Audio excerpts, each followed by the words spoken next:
This video is going to be a little different from my usual. The primary purpose is to be an analysis of a game I like, but it also serves as a recommendation. Evil West has received some positive reception from YouTubers like SkillUp and won a Best of Show at PAX East 2022, and it even has plenty of positive user reviews on Steam, but it's also one of those lower budget titles that is easily buried in the gaming zeitgeist. If you weren't on the lookout for it towards the crowded release schedule near the end of 2022, then there's a good chance it's fallen off your radar, assuming it was even on there to begin with. This isn't to undersell the success it does have, but, well, there's a lot of good games that get lost in the algorithm-based discourse that I'd like to try and cover. Games that don't really get talked about beyond the release window, where the discourse is purely focused on whether it's worth a purchase or not. I'm not promising the deepest dive, but I'd like to offer something a bit substantial to benefit the time since release. Normally I'd warn about spoilers, but since I want this video to also serve as a recommendation, I'll actually be trying to avoid giving away story spoilers from near the end of the game, and trying my hardest to avoid any gameplay from the final few levels that may hint to late game events. Keep in mind that this is a game I definitely play for the mechanics, as the narrative is a video game narrative. But just to play it safe, I'll try to keep certain things a secret this time around. Hopefully, if you've never played Evil West before, this video can get you a bit interested. So, with that being said, let's get started with the real draw to Flying Wild Hog Studios' Evil West.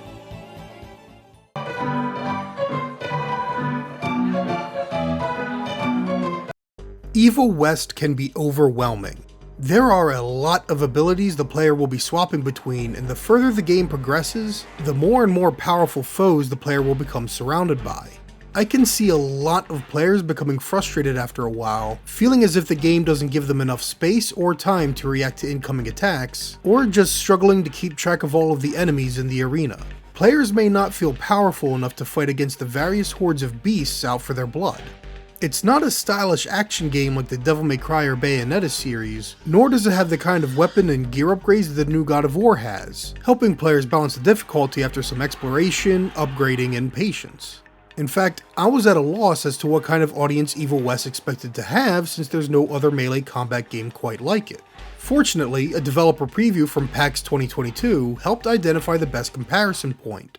And when you see an enemy glowing in yellow, it's a matter for a finish move, like Doom style, really a glory kill. Evil West may use a third-person camera with a focus on melee rather than shooting, but the underlying philosophy is the same. In short, I'm not stuck in here with you, you're stuck in here with me. You are Jesse Rentier, heir to the Rentier Institute, an organization of vampire hunters traveling through God's country to exterminate these filthy bloodsuckers from these United States of God blessed America.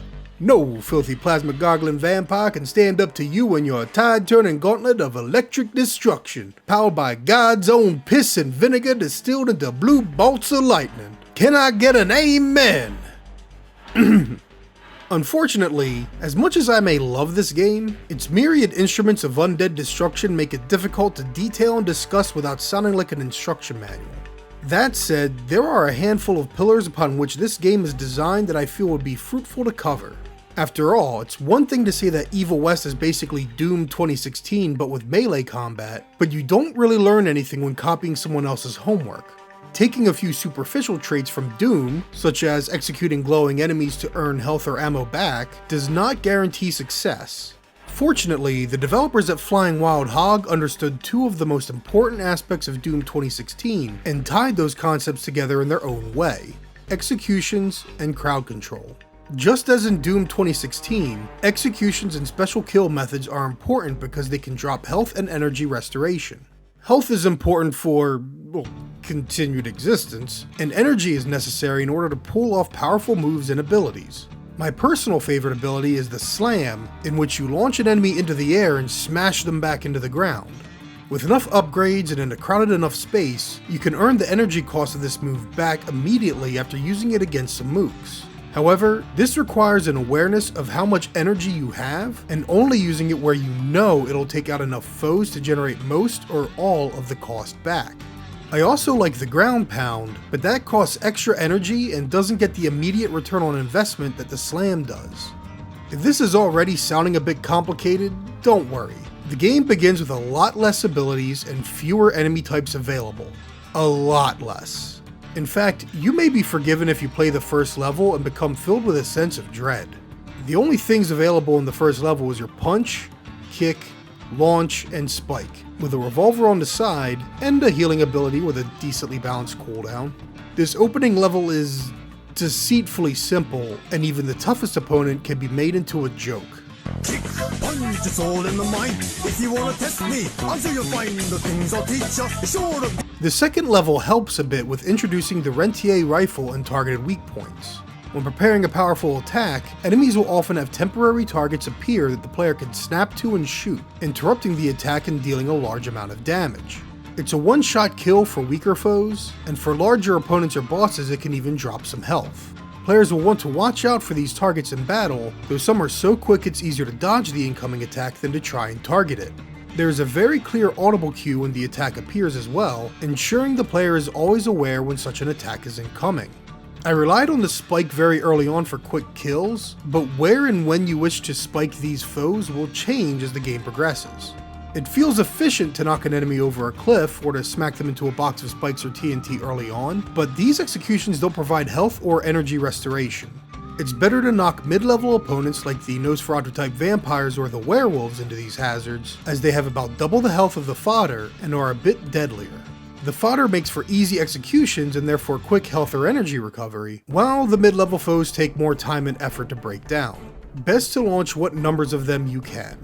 As you progress through the game, you'll unlock more weapons and more abilities, half of which provide greater benefits for execution abilities and restoration pickups. The slam and ground pound I mentioned? Those are unlocks. With enough story progression, you gain the ability to zap enemies closer to you or to zap towards them.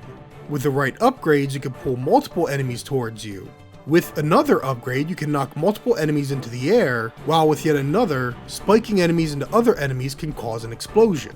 In other words, certain upgrades will increase the synergy of your abilities, encouraging you to constantly update and adjust your combat style and tactics in order to exploit every little advantage you can get. So the game may start out a bit slow, but it's allowing the player to be accustomed to its controls before piling more and more features and controls onto them. This is what I meant when I said Evil West can become overwhelming, because there's a lot of button commands and button combinations to remember for the myriad attacks and abilities available. Survival depends upon it though, as the player will need to not only balance their executions in order to restore their health and energy, but in order to maintain crowd control. This is the second major pillar that Evil West is built upon.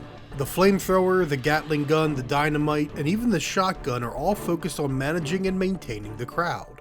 However, they also come with a cost, as most of these weapons don't drop any health or energy pickups. As such, they're better at thinning out the numbers around you, giving yourself a quick breather from the onslaught, or even whittling down the strength of bigger enemies. The ground pound is a good way to reduce the number of weaker foes, but at the cost of restoration through execution. The slam is, as a result, perhaps a bit overpowered given it is effective as crowd control and as health and energy restoration. Really, I cannot undersell how much I love this move, but I still try not to rely on it too much because you also get an ability to use energy as an emergency heal. You always want to make sure you have some energy in reserve as the enemies in combat arenas get more difficult. These two pillars, executions and crowd control, are what Evil West shares with Doom 2016. But the specific mechanics and execution are uniquely executed, and therefore I never even thought of the two as being similar. It's so obvious to me now, but developer Flying Wild Hog approached these ideas in their own unique way when focusing on melee combat. The player is driven to play a certain way in order to gain item pickups, but every gun and weapon Jesse picks up is a support tool.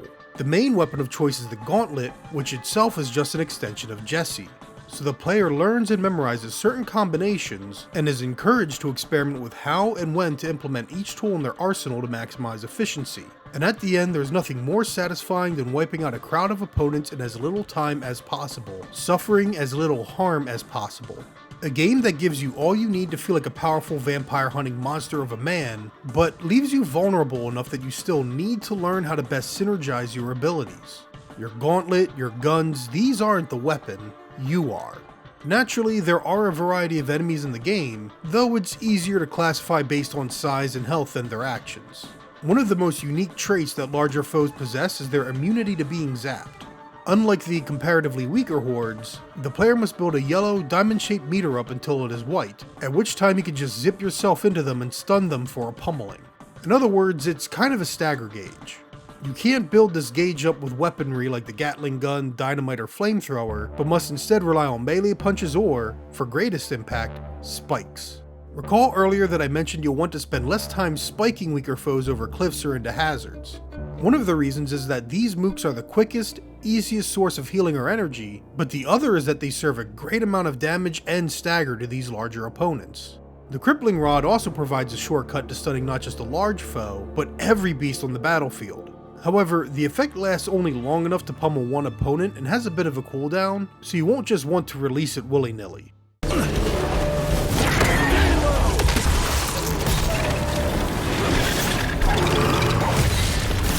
As for enemy variety, well, these flying buggers differ from your ground-based fatty by hovering around surrounded by 3 protective orbs. Each orb needs to be shot twice to be destroyed, and only after destroying all 3 will it expose itself to be targeted at. Once shot down, the player can zap into it and pummel it for some major damage.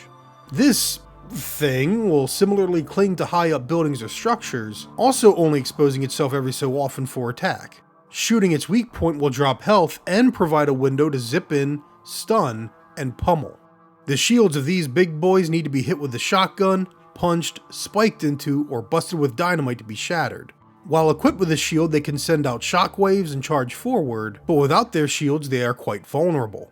Spider-possessed werewolves will shoot webbing at you that can decrease your mobility drastically. However, if you blast the spiders before they launch the sticky webbing, you can kill the spiders and prevent them from performing this attack further. The biggest of fatties specialize in sending out shockwaves and, after convulsing, will spawn weaker foes that can conveniently be used for healing or spiking right back into them. Perhaps the most plain of these opponents is the largest vampire form, but these are also incredibly mobile and swift, making them exceedingly lethal. The only enemies I admittedly find frustrating are the Mole Men and these late game Bruiser and Bandito types. The Bandito guys wouldn't be so bad themselves, an upgrade of the standard human familiar with some ghastly teleportation and dynamite tossing tricks. They can be zapped and spiked themselves, allowing resourceful players to make quick work of them despite the larger health pool. The larger Bruisers, on the other hand, are just greater damage sponges of the already existing Bruisers. They can't be spiked, however, nor do they respond to being zapped, meaning there aren't many resourceful options available for taking them out. I don't mind all the game's different big, bulky boys I've already described despite taking more effort to defeat, especially since the weaker mooks can often be used against them in order to defeat them faster, but these bigger bruisers are effectively big, bulky boys, and they're treated no differently than the weaker mooks in regards to their numbers. Similarly, the mole beasts force the player to be on the defensive due to their burrowing and rock throwing, spending more time underground than above it. In a game whose best battles allow the player to constantly be aggressive, these enemies force the player to be defensive and reactive instead. Which, isn't a bad thing on paper, trying to vary up one's tactical approach to each fight, but as designed, they feel more disruptive to the flow that the rest of the game is designed around. These 3 classes of opponent are some of the least frequent enemies, but any combat arena they appear in tends to be among the least enjoyable. At the end of the day, though, it all comes down to those 2 pillars upon which the game is built: executions and crowd control.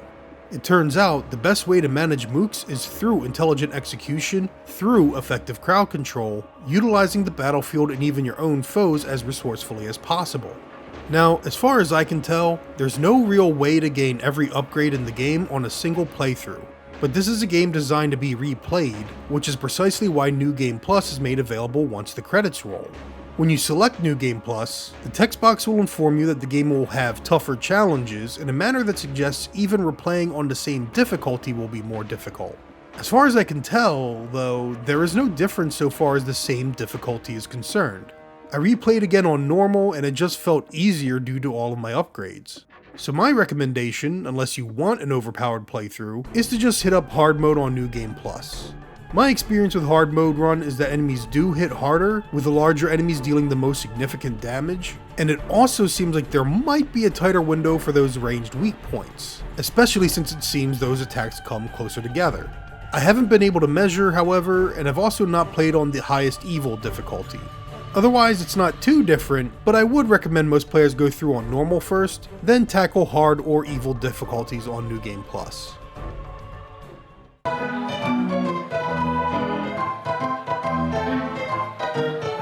All truth told, there's really not much to say about the game's world design. Not from a mechanical perspective, at least. The environments are good looking, and different levels and maps will even have different color-graded themes to influence their atmosphere. The opening level is a bit oppressive on the eyes in its sunset and fire themed red, but it is also definitely conveying a fitting mood for a game about vampire hunting.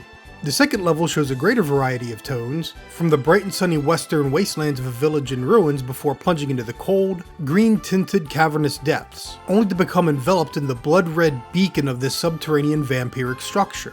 Foggy swamps, dim bayous, ancient temples, and snow-capped peaks are many of the types of environments you'll be visiting throughout the game.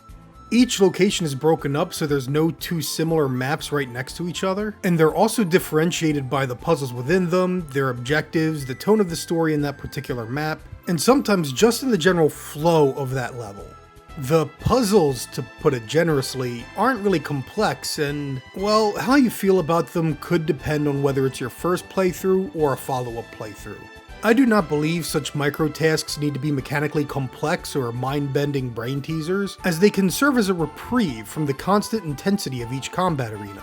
Charging Jesse's gauntlet with electricity in order to power a switch and progress forward, or pushing carts around to climb to an elevated position, or even dashing through sinking platforms in a poisonous swamp to retrieve a rope that can be used to fashion a zipline, each of these little tasks helps calm the player and provide a break from the combat so that it does not become monotonous. The problem is the nature of these puzzles are such that they are swift to be figured out, but slow to complete. One block puzzle in particular requires you to arrange these giant blocks into a path for continued progress. It's easy to figure out what order the blocks should go in, but you then have to wait for Jesse to slowly push these blocks into place despite already having figured out where they should go. This is especially tedious on repeat playthroughs. Another puzzle requires you to push a cart over to one platform so that you can reach a switch to flick, only to then have to push the cart back to its starting position to flick a separate switch and progress forward. Even if the player could use this break away from combat, the novelty of these segments can only last on a first playthrough. Even then, some players are going to have little patience for these micro tasks and will want to just plunge right back into the battle no matter what. Much more entertaining are the two minecart tracks, though they're hardly all that difficult.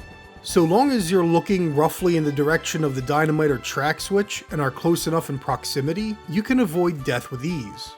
Still, it requires the player to remain alert enough for timing, keeping the experience a bit engaging while occupying little playtime. There's also a level in the latter third of the game where the player must dynamite several pits from which monsters are emerging and infesting a town. No other level in the game is so open-ended, save for a brief tangle of pathways in a forest a few levels earlier. The player can tackle the objectives in any order, to the point that I wish more levels were designed in such a manner. It was the most fun to explore, and taking different pathways on repeat playthroughs allowed the map to remain a bit fresh compared to all the others. In regards to exploration, the levels are littered with collectible documents that help pad out the context and characters of the game's story and lore, as well as several sources of money. There are even large chests containing purchasable upgrades, perk unlocks, or perk points for leveling up. Most of these are very easy and obvious to find, even if they're down a quick diversion off the main path. If you see a chain-locked gate or a bundle of random TNT outside a combat zone, these are usually collectible caches. I'd say hidden, but they're not really. Nonetheless, as easy as it is to find most of these collectibles, it's just as easy to miss one or two. I try to suppress my completionist tendencies, but the money in chests in particular contain currency for upgrades and unlocks. They impact gameplay. And yes, there are achievements tied to completionism, so sue me. This wouldn't be so bad if the game didn't constantly lock your progress forward. There are a number of drops, pathways, and barriers that prevent you from backtracking, and they are constant throughout nearly every level. In fact, the only level I recall not having these is the one with the different vampire pits you need to dynamite, because it's a completely open level you can freely tackle in any way you wish. There are no other levels like this, and as such, if you miss a collectible, you aren't able to go back and try to find it. Simultaneously, there's no actual chapter or checkpoint selection you can use in a level, nor manual save slots. You can either die to return to the last autosave checkpoint, one that likely would have been triggered after the point of no return, or you have to replay the entire level. These are not good options for the completionist player. And if you are an achievement hunter, then each of the 4 major bosses in the game has bonus achievements for beating that boss under certain conditions. If you know you screwed up, then your only choice is to die to restart the fight.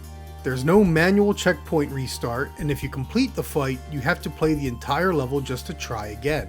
It may seem a minor point, but including a chapter select within each mission would expedite the process for completionists and achievement hunters. It may only impact a small population of players, but being able to warp to specific parts of a level would still be a quality of life addition. You can already replay any past mission at any time, and any newly discovered collectibles will be retained even if you exit the level halfway through. As such, I can't see any logistical reason that such a system couldn't be implemented. Regardless, these are honestly minor complaints that only a minority of players would be frustrated with.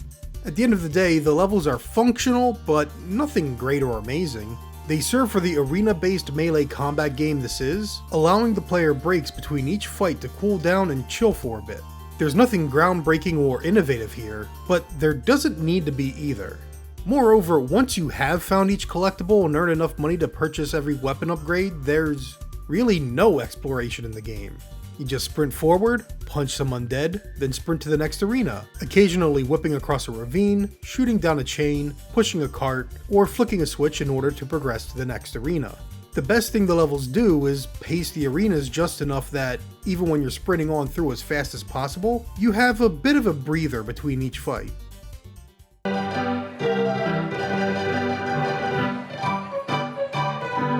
I have some mixed feelings here. I mean, from the aesthetic to the game to its premise, there's something about Evil West that feels right out of 2008 or 2009. That era of Xbox 360 third-party games exploring genre fiction with a B-movie sensibility.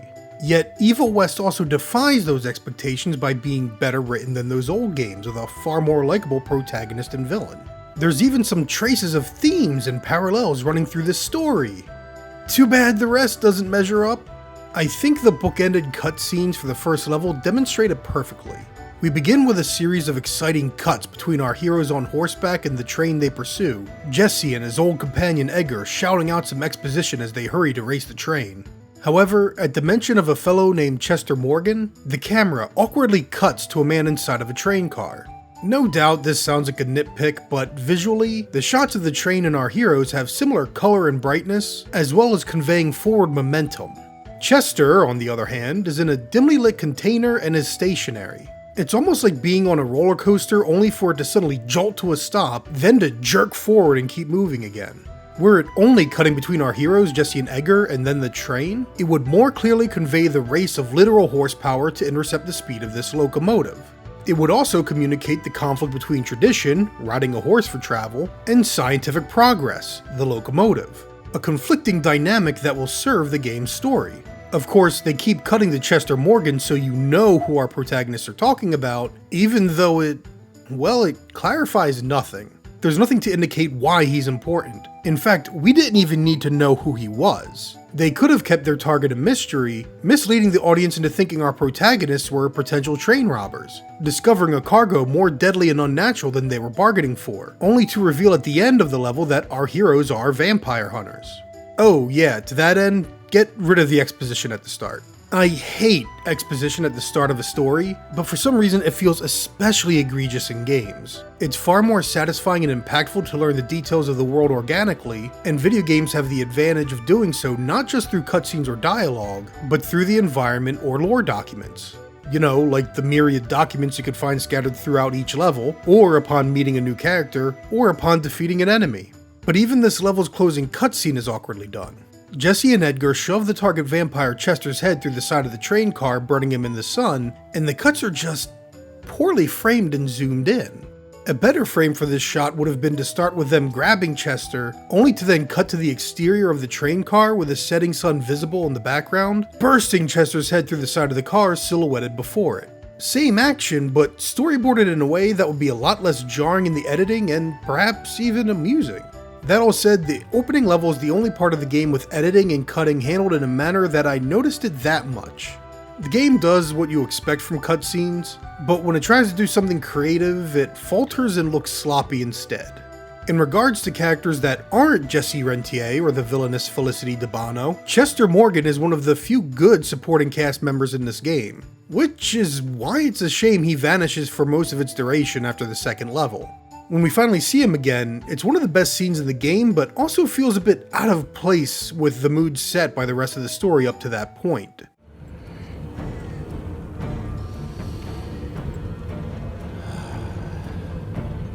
Hey, lads.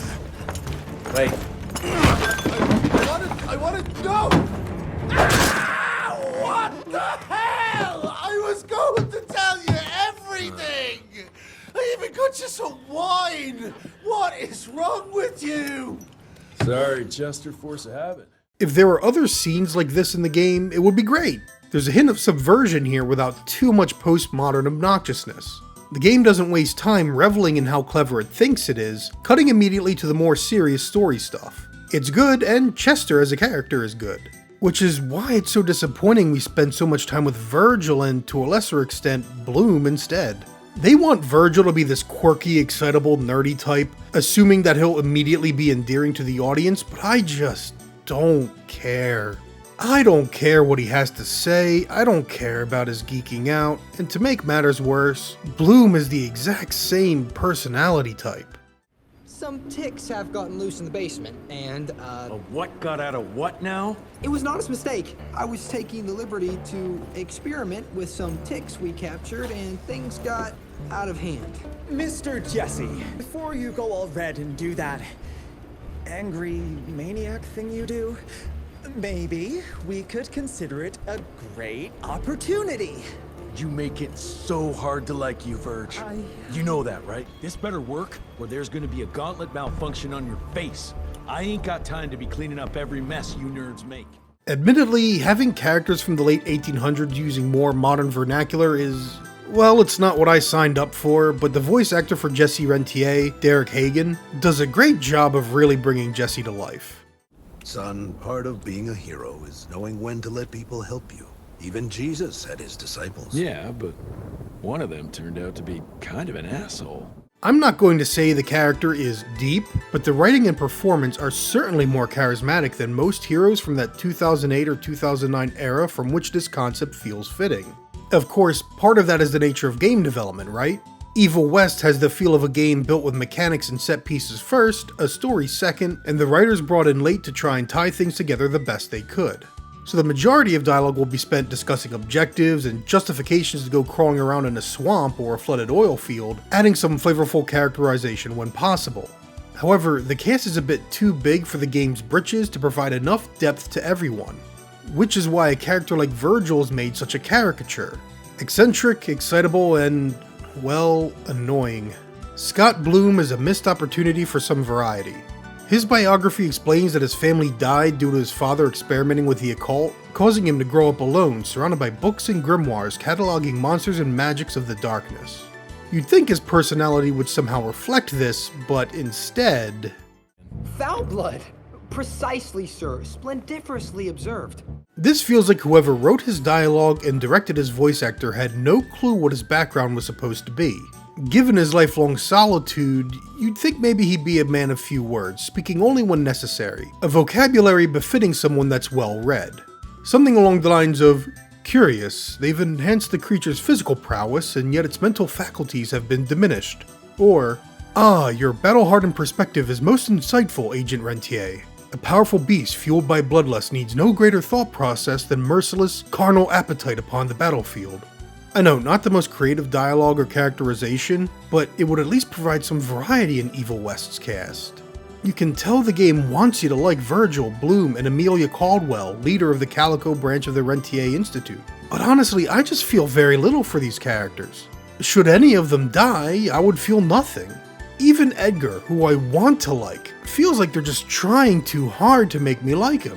The only character I can really get behind is Jesse, and it's precisely because they're not trying to make me like him.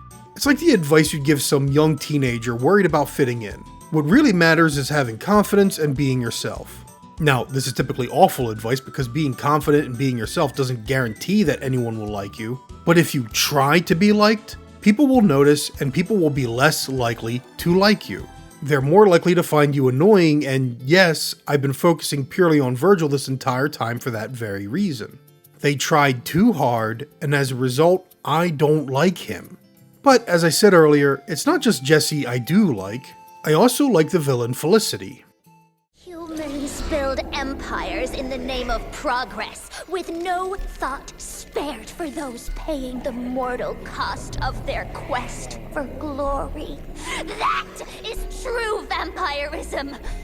My kind would never leave one of their children to die, crying in the gutter. I won't let you turn them. You don't listen! Now, Felicity's voice actress, Emma Ballantyne, certainly hams it up in this game. Sometimes it works, sometimes it doesn't, but either way, I really like the character.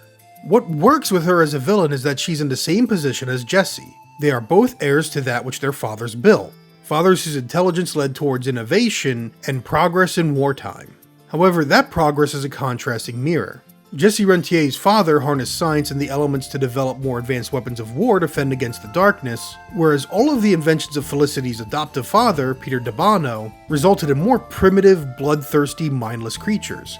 Mechanical versus biological, scientific intellect versus carnal appetite. All the same, both fathers specialized in weapons of war. Simultaneously, Felicity's statement of vampirism is hitting the nose on the head with the other theme of progress here. Who benefits from progress?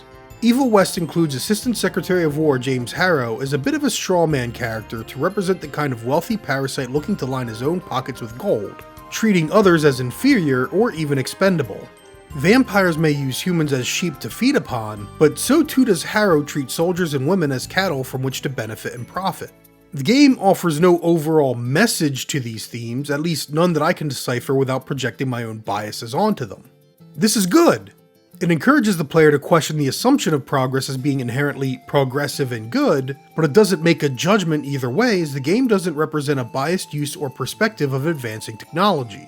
This, I think, is where Evil West's strength lies. It won't gain the same favor of a first-party Sony title in their focus on prestige storytelling, but there's more substance to chew on than most games of this sort from 15 years ago. I think it would have been more satisfying, however, if they did a better job resolving Jesse's own conflict of being heir to his father's institute. Papa William Rentier has been trying to prepare his son to take his place someday, but Jesse does not feel right behind a desk. He feels at home as a field agent, and there doesn't seem to be any budge on that by the game's conclusion. They keep making a big deal of how Edgar, for example, is supposed to be retired despite being unable to stay away, and then do nothing with it. There's certainly room for a sequel to Evil West at the game's conclusion, but it doesn't feel like the characters are positioned in the manner that they ought to be for that sequel. So, while any developer of Flying Wild Hog is unlikely to watch this, if I had any recommendations for them should they make a sequel to Evil West, it would be to first make sure the inner conflicts you set up in the characters have a satisfying arc and conclusion. About the only one we get in Evil West is the conflicts between Jesse and Amelia. They resolve their trust and hierarchy issues and choose to work together as an improved team moving forward. All other character arcs are just, well, there is no arc, just a straight line, with some of Jesse's daddy issues being resolved. The second recommendation, well, I've long heard that game developers do not and cannot hear unsolicited outside ideas, so I'll try to be vague with my recommendation anyway. Early 20th century. The double-sided notion of progress was very relevant to the early 20th century as some of the events that took place in that time frame. There's a lot of potential there is all I'm saying. With that said, I like Evil West's setting a lot, and I like Jesse Rentier. I want to see more done in this universe. I'd just also like to see some improvement, and fewer annoying eccentric nerd characters. Please, don't try to write your character as if they were on The Big Bang Theory. Please.